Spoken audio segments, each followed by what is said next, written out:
Perkenalkan, nama saya Fenty Aminah Puspitasari, NPM 1901010022, PAIC semester 5. Dalam kesempatan kali ini saya akan membahas pertanyaan seputar UTS.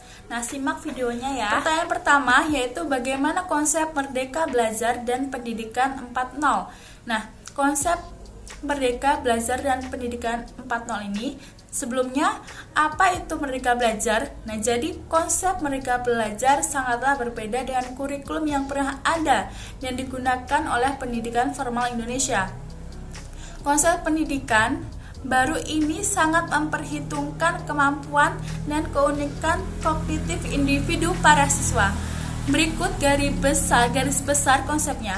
Yang pertama ada asesmen kompetensi minimum. Perbedaan konsep pendidikan baru ini dengan kurikulum yang digunakan sebelumnya adalah siswa diharapkan mampu menunjukkan kemampuan minimum dalam hal literasi dan numerik. Yang kedua, fokusnya bukanlah sebanyak apa siswa mampu mendapatkan nilai melalui penugasan dari guru, akan tetapi bagaimana siswa mampu berpikir secara kritis menggunakan kemampuan kognitifnya dalam bidang literasi. Nah, misalnya bila pada kurikulum sebelumnya siswa lebih banyak diharapkan menghafal dan menerapkan materi yang mereka baca, dalam konsep asesmen kompetensi siswa ini diharapkan bisa berpikir secara logis untuk mengabstraksi maksud dan tujuan dari materi tersebut. Begitu juga hal numerik atau pada pelajaran sains seperti fisika, kimia, khususnya matematika. Siswa tidak boleh hanya menghafal formula atau rumus, tapi juga menemukan konsep dasarnya sehingga mereka bisa menerapkan untuk penyelesaian masalah yang lebih luas. Yang ketiga ada survei karakter. Nah, cukup melegakan bahwa pada akhirnya pemerintah mengakui pendidikan di Indonesia adalah investasi yang sangat mahal. Karena apa?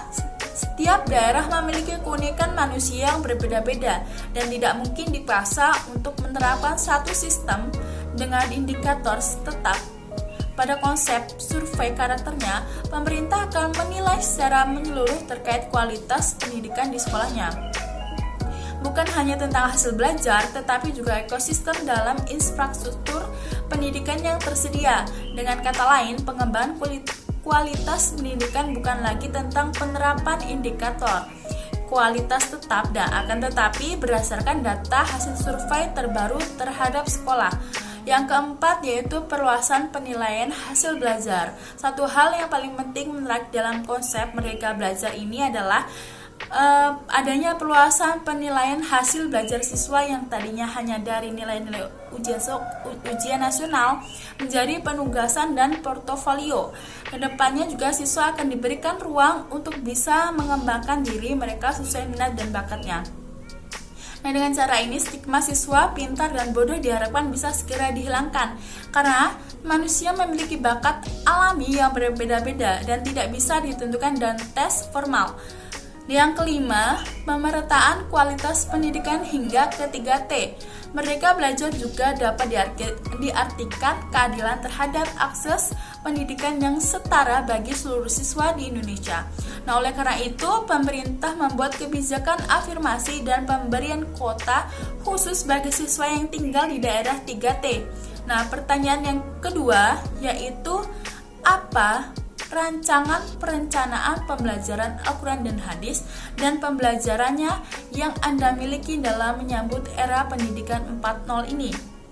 Nah, jadi menurut saya dalam rancangan perencanaan Al-Quran dan Hadis untuk menyambut era pendidikan 4.0 ini adalah guna menghadapi era 4.0 dibutuhkan sebuah inovasi dalam sistem pendidikan Islam yang relevan dengan kemajuan zaman.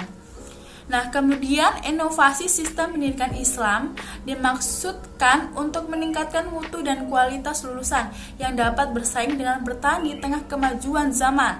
Selain itu juga, fasilitas teknologi harus ada karena di era 4.0 ini juga menggunakan dan memanfaatkan teknologi dengan baik agar kegiatan pembelajaran Al-Quran dan Hadis berjalan dengan baik. Pertanyaan yang ketiga yaitu bagaimana strategi pembelajaran Al-Quran dan Hadis dan pembelajarannya dalam menghadapi tantangan era pendidikan 4.0 ini. Nah, jadi guru memerlukan strategi pembelajarannya yang mampu memfasilitasi siswa untuk berkembang. Strategi pembelajarannya berpengaruh terhadap pola pikir dan apa yang akan dihasilkan oleh siswa kelak nanti.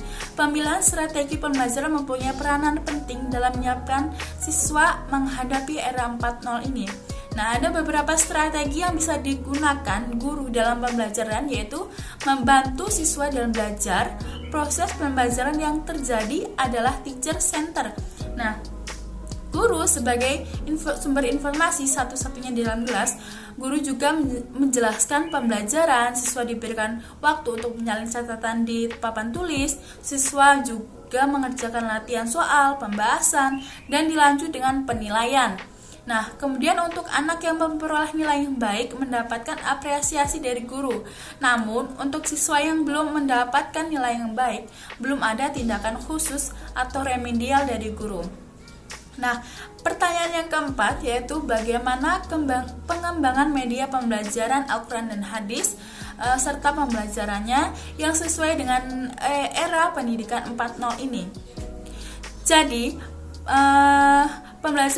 media pembelajaran dalam perspektif Al-Quran dan Hadis dapat dipandang dan diklasifikasikan menjadi media audio, visual, dan audiovisual.